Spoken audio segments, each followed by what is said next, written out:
A Meditation on Murder, A Death in Paradise book by Robert Thorogood, narrated by Phil Fox.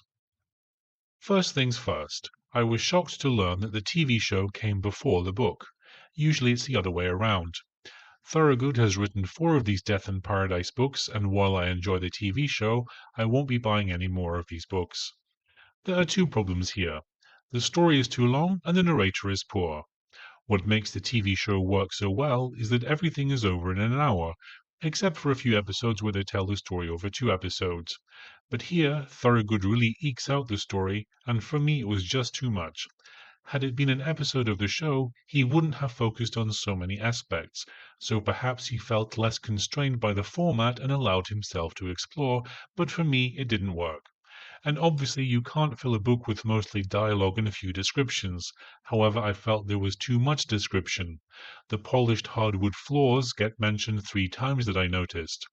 There was also too much of Richard and D.I. Cassell looked at each other and they were both thinking the same thing.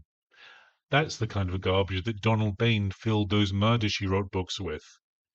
Additionally, I found the detective just too irritating. In the TV show, you don't get into the mind of the character. Here we do, and it put me off.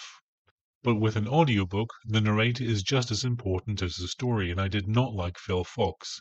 For one thing, his voice reminded me too much of Rob Brydon, so instead of having Ben Miller in my head, I had Uncle Bryn from Gavin and Stacey.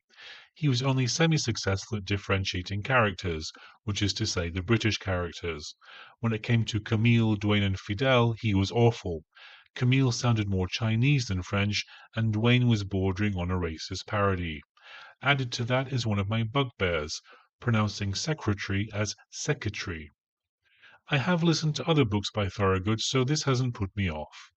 Would I listen to another audiobook written by Robert Thorogood? Yes. Would I listen to another audiobook read by Phil Fox? No.